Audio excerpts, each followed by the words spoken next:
Hey there, welcome back. I'm Kristen Galloway, licensed occupational therapist and dementia specialist.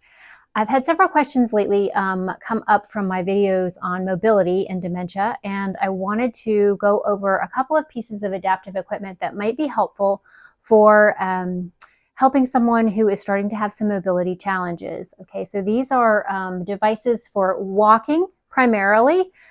They help with balance. They help for people who have a little bit of weakness or just difficulty with proprioception, where their body is in space, which we see a lot of times with dementia, which can also affect balance as well. These devices are kind of starter devices, and so I want to talk about each one of them really briefly and just kind of give an introduction to when they might be useful, and then I'll do a deeper dive in a separate video on walking devices, devices that you can use in the bathroom for bathing and showering, and to increase safety and independence there. So first of all, we have 3 different types of devices that we can use as mobility aids, generally that we use with the aging population and or individuals with cognitive deficits.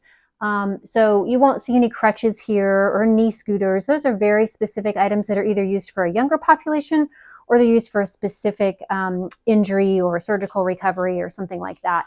These are just general mobility devices that, again, help with balance and stability and navigating the environment. So the first one that we often see used that people will start with is a cane. There's a couple different types here. This is just a single point cane.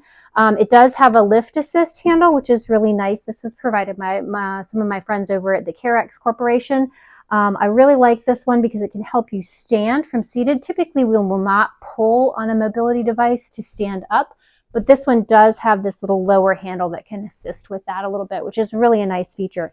But this is a single point cane. It just has the one point at the bottom. It's just used to provide a little bit of extra balance and stability, or for people who have an injury or arthritis or something on one side of their body. So that's that single point cane. We also have here what's called a quad cane. It has 4 feet on it, but similar. It just has a little bit more stability because it's got that wider base of support. So that can be really nice for people who are beginning to have a little bit of mobility issues. The next thing that we have is a standard walker. So this is a standard walker. This particular one has 2 wheels on the front. Sometimes you'll see with 4 of the post legs, right? No wheels at all. And sometimes you'll see with the 2 wheels on the front. And then we have the 4-wheeled walker over here is a separate device entirely, used entirely different situations. So we'll talk about that in just a minute. But this is a standard walker, folds out, it folds down flat so for easy storage, just pops open, clicks into place. You adjust it by making sure, and I have another video on this, that the handle comes right about to this kind of bony point on the wrist. But this is really a nice device for people who are starting to have some mobility issues. They either have a little bit of weakness in their lower extremity, or they have some balance issues and they just need a little bit of extra support. Now they do need to have good core strength and upper body strength to be able to move this. You do so with the wheeled ones by just pushing it across the floor. So I would stand up from the surface here, then grab onto the walker and use it to help me maintain my balance while I am walking around. So we also have another one over here. Again, this one was contributed from my friends at Carex. And again, it's similar to the cane that I showed you a little bit ago. It has these handles down low that you can help with standing.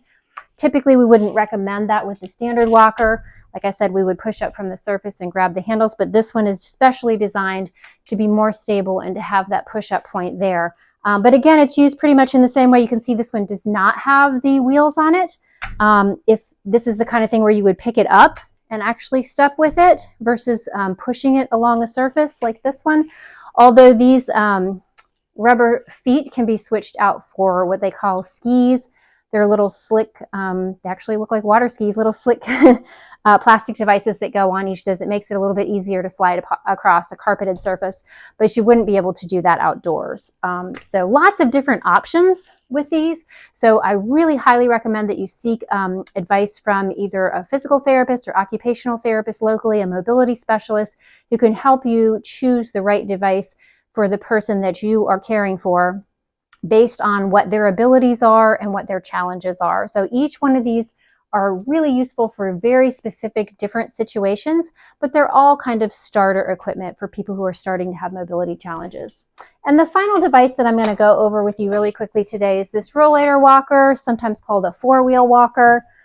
You see these a lot in public for people who just generally have fatigue, which again is a lot of people with dementia. They get tired very easily. Again, they're processing a lot of input from the environment.